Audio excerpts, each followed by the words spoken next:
यश news की सारी खबरें आप तक। Thank you so much for coming in at such A short notice. आज हम नए लॉज के द्वारा एक सक्सेस हमें मिली है, उसके लिए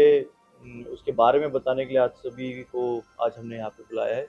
12 दिन में हम एक केस में कन्विक्शन लेके आए हैं, जिसके अंदर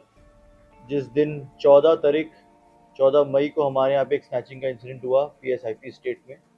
और हमने एफआईआर इसमें दर्ज की। मौके से जो हमारा स्नैचर है वो पकड़ा गया था, और हमारे ही पुलिस वाले ने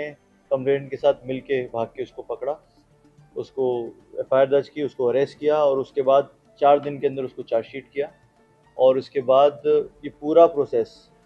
और 8 दिन में हमें कोर्ट से उसका कन्विक्शन मिला है, जिसके अंदर तो टोटल 14 तारीख को इसमें एफआईआर दर्ज हुई और अरेस्ट प्रोसीडिंग्स हुई, और 26 तारीख को कल हमें इसमें एक सक्सेसफुल कन्विक्शन ऑर्डर मिला है। इसमें मैं बताना चाहूँगा कि ये प्रॉबेबली दिल्ली का सबसे फास्टेस्ट कन्विक्शन ऑर्डर है। बाकी रिकॉर्ड हम भी चेक कर रहे हैं, आप भी चेक कर लीजिएगा। और ये सक्सेस हमें इसलिए मिला क्योंकि हमने नए लॉज के तहत बहुत साइंटिफिक एक इन्वेस्टिगेशन किया, जिसके अंदर मौके से जब हमें रिकवरी हुई तो हमने ई साक्ष्य ऐप के द्वारा उसका सीन ऑफ क्राइम का ऑडियो वीडियोग्राफी किया, उसको हम ऑन रिकॉर्ड लेके आए, और कोर्ट में हमारे पीपी साहब ने भी उसको बहुत अच्छे से दर्शाया, और हमारे जितने भी पॉइंट्स थे वो बहुत अच्छी तरह कोर्ट में रखे। इसके अंदर जिस टीम ने हमारे काम किया है, ably led by ACB Kamla market Rajiv साहब,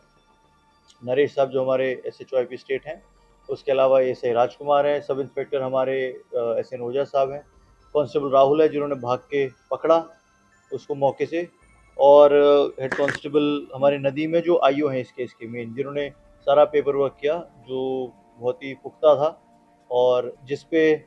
कोर्ट को बहुत ज़्यादा सेटिस्फैक्शन हुआ। और खासकर राघव खुराना साहब जो हमारे लर्नेड पीपी रहे, इसमें जो हमारे पब्लिक प्रोसिक्यूटर रहे, उन्होंने हमारी जो भी बातें हैं कोर्ट के सामने पेश करने में कोई कमी नहीं छोड़ी, बहुत अच्छे से हमारे पॉइंट्स रेज किए गए और कोर्ट को समझाए गए। मैं ये भी कहना चाहूँगा कि इस पूरे प्रोसेस में जो हमें कुछ सीखने को मिला वो ये मिला कि जैसे ही मोहम्मद आदिल है जो स्नैचर जो हमारा पकड़ा गया है, वो आईपी स्टेट का ही रहने वाला है, उसकी एक पुरानी इन्वॉल्वमेंट भी है चोरी की, लेकिन जब उसको हमने पकड़ा तो हमारे लिए एक सीख के बात है कि अगर हम शुरू से एंड तक साइंटिफिक इन्वेस्टिगेशन करें, उसको जब हमने पकड़ा और ऑडियो विजुअल एविडेंस लिए, ऑन रिकॉर्ड लेके आए, और चार्जशीट में जो हमारा पेपर वर्क था वो हमने वेट कराया अपने पीपी से शुरू से लेके आखिर तक, और विद इन 4 डेज हमने उसको चार्जशीट किया। तो हमें सीखने की ये बात है कि जब हमने उसको चार्जशीट किया तो उस टाइम में हमें पता चला कि पेपर वर्क काफ़ी अच्छी तरीके से हुआ है, क्योंकि शुरू से हम अपने पीपी से टच में थे, तो उसमें ऑब्जेक्शंस नहीं लग के आए। और ऐसे ही कोर्ट में भी जब हमें प्रेजेंट करना पड़ा अपने केस को, तो आईओ ने भी रिप्रेजेंट किया, मौके पे पकड़ा था हमारे स्टाफ ने, उसको भी एग्जामिन किया कोर्ट ने, और हमारे पीपी साहब ने भी जब रिप्रेजेंट किया, तो ये बातें बहुत साफ हुई कि अगर शुरू से आखिर तक हम पॉइंट टू पॉइंट कोई भी कोताही ना बरतें अपनी इन्वेस्टिगेशन में, तो कोर्ट को भी बहुत ज़्यादा आसानी होती है ये जज करने में कि जो अक्यूज़ है उसको सज़ा मिलनी चाहिए या नहीं। तो एक बहुत ही अच्छा ये एक्सपीरियंस रहा, हमारे लिए तो रहा ही, पुलिस ऑफिशियल्स के लिए जो इतनी मेहनत करते हैं, मौके से हमारे स्ट्रीट क्राइम के स्नैचर्स रॉबर्स को पकड़ते हैं, और कई बार हमें लगता है कि ठीक से रिप्रेजेंट हम लोग नहीं कर पाते, इसकी वजह से शायद उतना अच्छा हमें रिजल्ट नहीं मिल पाता है,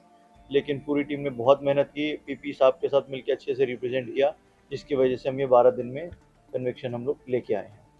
तो इसमें मैं एक और चीज़ बताना चाहूँगा, वो ये है कि ये पहला केस है जो हमें इतनी जल्दी कन्विक्शन मिला है, लेकिन इसके साथ पाइपलाइन में हमारे और भी केसेस हैं